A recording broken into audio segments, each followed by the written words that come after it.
Okay, so today we'll talk about the latest debate that happened between Mohammed Hijab and Godlogic. So before we start, I want to say that to me, Mohammed Hijab does not represent a complete Orthodox Sunni Muslim, and I consider him to be simply an output of Saudi Arabia massive exporting of Wahhabism. I made a video about this. The link is going to be up here and in the description. You should check it out.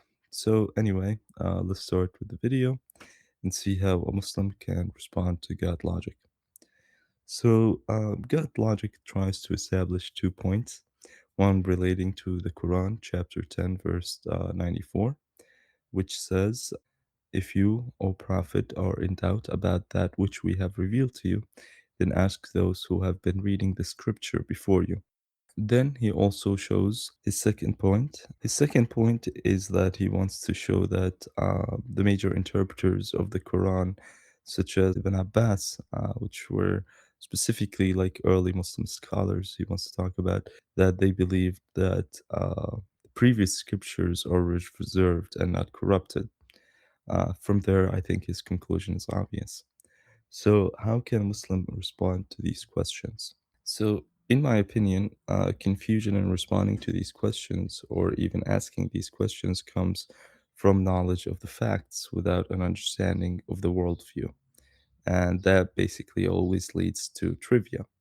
Okay, first let's start with Ibn Abbas and all the early Muslim scholars that believe that the scriptures are preserved.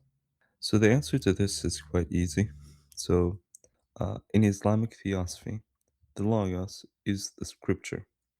The book, which is the Torah, Injeel, and the Quran, are all equally the uncreated eternal speech of God.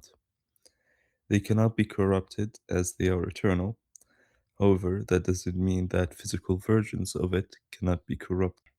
Just like stories about Jesus might be false, but Jesus as the Logos is eternal, divine, with no possibility of human corrupting it. This honestly becomes clear once we also understand that, yes, some of the early Muslim scholars believe that the scriptures are eternal but cannot be corrupted. However, once Muslim scholars had brought access to fully translated scriptures, the New and Old Testament, they all confirmed that, yes, while the old scriptures are eternal, such as the Quran, they have been physically corrupted. So I hope this deals with the problem of Ibn Abbas.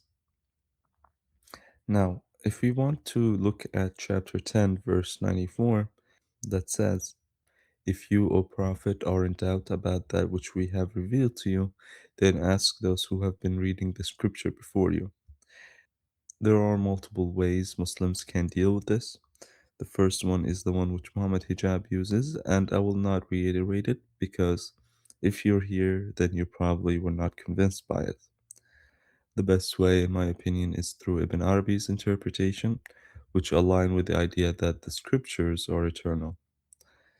First thing we need to realize is that the Quran refers to itself and to the holy books received from God as the scripture or the book.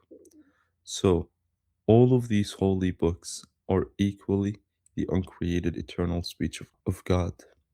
So, all of these holy books are equally the uncreated eternal speech of God.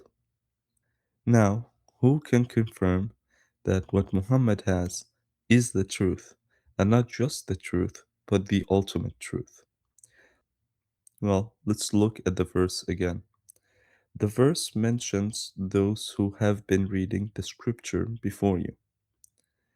So, this part does not need to be interpreted as the people who have been reading the New and Old Testament before Muhammad. It is the people who have engaged with the uncreated speech of God and realized the ultimate truth.